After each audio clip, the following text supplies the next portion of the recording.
Playoff action continues tomorrow on ESPN with the pair of Game 2s. The Knicks looking to continue their dominance at the Garden after beating Philly by 39 in Game 1. And the Timberwolves are trying to steal another one in Wemby's house as they match up against the Spurs in Game 2.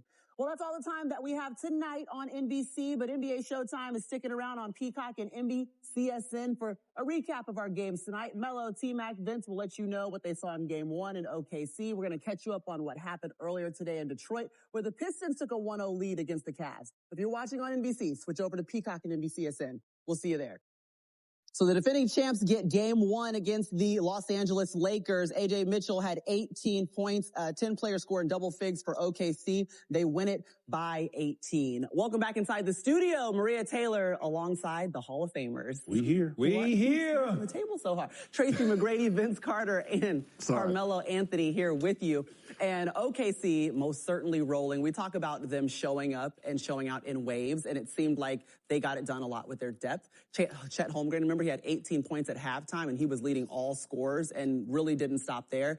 But he was kind of the tone setter a little bit offensively. Yes, he was. Rightfully so, because they had a game plan to slow down SGA, and I think he did a great job of just being active and being in position for SGA and finishing around the rim, clogging the gaps up, altering shots. He was all over the place. He had his imprint on this game, which I expected him to be because he's such a talented player and have versatility to do a lot of things on both ends of the basketball court. And when you have a guy like that and you have a point guard like Shea who his willingness to get off the ball, accepting the double team. It took him a while to figure it out, 7 turnovers, but second half, the ball was moving. They got every shot they want. Chet or the big understood, if I just slash in the middle of the free throw line or into the paint, I get every shot I want, and that's why he had such a good game. Well, I'm glad we're talking about Chet because apparently he's ready to go. Big-time friend of the show. The first interview we ever did on NBC was in OKC. It was the post-game interview with Chet Holmgren. Thank you so much for joining us, buddy. It was a good one. We just caught you on the floor. We're like, come over here.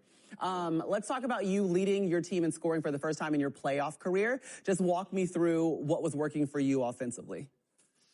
Just keeping it simple, reading the game and what it was giving me. They were showing a lot of aggressive coverages to Shea, and he did a great job of making the right play, getting off it early. So, it was on us to be aggressive and make plays out of that. Check this, T-Mac. This obviously a game where you guys didn't have your high-power offense where you're putting up a lot of points. Talk to us about if there was somebody watching you guys for the first time, what would you tell them about OKC basketball? Where do I start? We're a fun team. We love to play together, and we try to have each other's back out there and trust each other to make the right play, and trust what happens from there. And then we kind of like to be physical on defense, climb up in you, make you uncomfortable, and we saw some of that tonight. We'll see some more shots go down, as we kind of get our legs back under us, but we got the job done. Chet, VC here. For you individually, what did you want to accomplish tonight for your team? Yeah, just be aggressive on both ends. Be aggressive on the glass, be aggressive with my touches. I feel like I did a good job of that. I think I had 20-something on mostly bunnies, missed all my middies. But, when those start going down, it's going to be a good day. So just got to trust the work and, keep being aggressive, keep taking them. Chat with J-Dub about your role expands. That means more touches, more responsibility, more attention from defense. Like, how do you balance staying aggressive offensively while still anchoring the defense in the way that OKC won? Yeah, I think same thing as what I said when I first got on the interview. Just, reading the game. Over the course of the game, if you work hard, be aggressive to get open and, find opportunities, the game's going to give you opportunities. We saw that tonight, and you just got to be aggressive when it comes out to you. I don't think too much has to change no matter who's in and out the lineup. We saw it a lot this year. We just have to keep playing our brand of basketball. Love it. Chet, when you were growing up in Minnesota, did you ever imagine that you'd be in a playoff series against LeBron James and the Lakers at some point in your professional career? Maybe with him coaching or something. I don't know. But, that was a long time ago, and he's still at it. So it's fun. It's fun to go at it, with great players, and he's one of them. So. Yeah, well, you're a great player too, Chet. We appreciate you showing up, being a part of the show. Chet Holmgren led his team in scoring, rebounds, and blocks tonight. Get some rest, young. Friend of the show. Yeah, yes, go hop in an it. ice bath if you want to do it till you're 41 years old, because you're only 24. You got some time, buddy. I don't know if my legs can last that long, but It's possible, baby. It's possible. Anything is possible. It's funny, though. It's just fun to watch this young OKC team, always energetic. And even when, and you heard Shea kind of saying it a little bit earlier, like it doesn't have to be perfect from him. If he has to find a way to distribute because the double team is coming, he can do that. Remember when we talked about A sides and B sides? Yeah. It seems like they have several different sides and identities that they can turn to if need be. They do. They have a Shea identity. They have a J-Dub identity, a Shea and J-Dub identity. They have a Chet identity. And then they have a defensive team out there that has an identity. That's too many identities for you to go at, each night and try to figure out or try to stop or try to game plan for that. It's very hard. We watch this game. It's very, very difficult to get a shot, to be efficient, to figure out how OKC scrambling, where they scrambling from. Offensively, if you double team, they wasn't double teaming Shea. I just want to clear that up. They was just shadowing him. They was shading him, sending two people, making him see two people. So it wasn't a real double team. Right. But that's easy. It wasn't an aggressive double team. So it's easy corral. to a corral. There you go. It's easy to pass out of those corrals. And now you got guys who are willing to make plays, willing to be the quarterbacks out of that pick and roll. You got guys cutting who understand the offense, understand the system. This series right here, man, is wow. All I gotta say is wow. It's following kind of what we saw during the regular season, VC. We talked about the margin of victory that OKC had. It just seems like they have the Lakers. And that's it. But, we talked about the Lakers needed to play perfect basketball, and they cannot turn the ball over. They averaged 18 turnovers, and they had 18 turnovers tonight. And it's unfortunate because your defense forced 7 turnovers on Shea. So it gives you that opportunity that you want to kind of get extra possessions. That's what we talk about, turning OKC over, extra possessions on the offensive glass, which they won that as well. And, you just don't have enough because they find, you don't have the scoring. But then OKC, like you said, they have multiple ways to score. And once their defense, their offense figured it out, they got all the shots they wanted. And then their defense stepped up, which now got them transition shots. So, like, OKC is, you have to play perfect to beat this team. It's just, they're just such a superior team. And, they could go deep in their roster. And I told you, like, guys coming off their bench and the starters get their rest, there's no drop-off. So they played 10 people today. They played 10 players scored in double figures. There's no drop-off in energy, attention to detail, and how they want to play. Like, the bench, some of the bench guys can actually be their starter. That's how well they play. And when you talk about, multiple guys being able to get their own shot, OKC has that.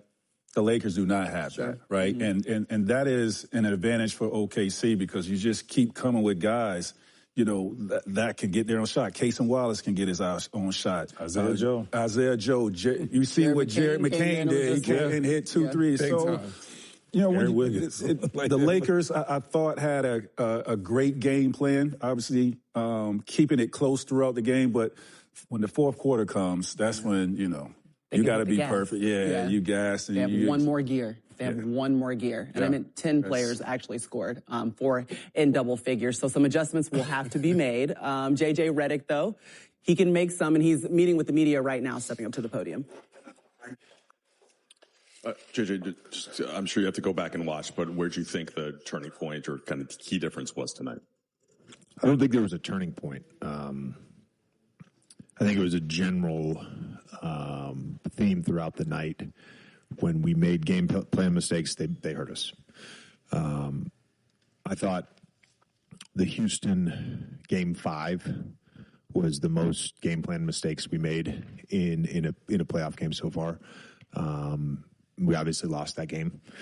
You're playing the world champs. Your margin for error in terms of mistakes is not that high. You can make mistakes. Basketball's a game full of mistakes. There's just too many tonight. We got to clean that up.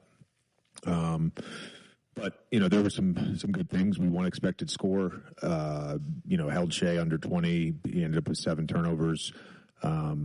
The guys played hard. We just got to do a better job with execution. It comes down to just the attention to detail on that, and I know we'll clean things up and be better. Did you find the execution errors to be primarily offensive or primarily defensive?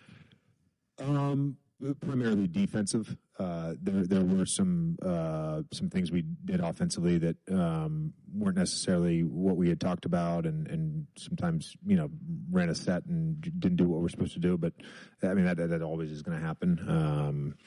I think the game plan defensively, when whether it was a coverage thing or Shea coverage, it just seemed like every time we didn't execute, they hurt us. And then the other point of that was when they did get an offensive rebound, they absolutely killed us. We didn't do a good job of building back out on the offensive rebound. There was a report that Jay Vanderbilt suffered a full dislocation of his finger. How is he doing? I just talked to him. He's in as good a spirits as you can be in this situation. Obviously frustrated with what happened. In that moment, just like, I don't know, can you just sort of describe the amount of pain he seemed to be in? I mean, from where we were sitting, it looked like. Yeah, it looked. I went to go check on him because it just looked bad. I mean, he was audibly screaming, and knew he'd done something. So we're obviously disappointed that happened, and it's a freak injury. JJ, could you talk about sort of like the job that the guys did on Shea, and then obviously like you said, held them under 20, and they still outplayed you guys or outscored you guys by that much. Is that just sort of a testament to their incredible depth? Oh no, I mean, look, I think when we did our Shea execution, we did a good job. The rotations out of that weren't always great. They got good players. They shot 16 for 28 on non-paint twos. Again, we did some good things. I'm not that 108-90 doesn't matter to me. We lost a game. AR obviously didn't have his typical kind of a night. Is this just refining his rhythm after being out for a month, or what kind of do you make of that? Yeah, he didn't play well, but he's going to bounce back. He's a great player. You guys held them to 108. I mean, I'd say that probably would be well below their season average, their postseason average. Where do you think you can generate more offense in this series? We got to make shots. I mean, we got to make shots. 10 for 30 from three. Austin goes 3 for 16. Thought Luke's passed some really good looks down early. Then don't turn the ball over. We had 10 turnovers in the second half. I mean, that's the other part. There's that third quarter stretch, and I think Austin gets an open three in the wing, misses what it could have to three, and then they go down and kind of get the 6-point swing and then a steal. Is that with just how potent OKC is, or those margins? How difficult to contain are those bursts? Yeah, we hung around all night. I think we did a good job managing their runs. The game never felt out of reach to the very end. So we managed their runs. JJ, what did you think about kind of the shot quality that you guys were able to generate? Again, we won expected score, so it was good enough to win. And then you mentioned Luke kind of passing out some shots. I know you're constantly kind of trying to encourage him to take some of those open shots. Like, what do you kind of tell him now in the postseason to try to get him to take some of those that you... Same message that he's heard from me every single day. Thanks, Coach. All right, thank you. Yes, thank you, Coach. All right, the adjustments will be made for Game 2. Right now, Lakers down 0-1. Oh, look, Athar Thompson putting on a show for his brother, Amin Thompson, who's in the building. Where are we going, twin? Detroit hopes the Eastern Conference Finals. We'll be right back.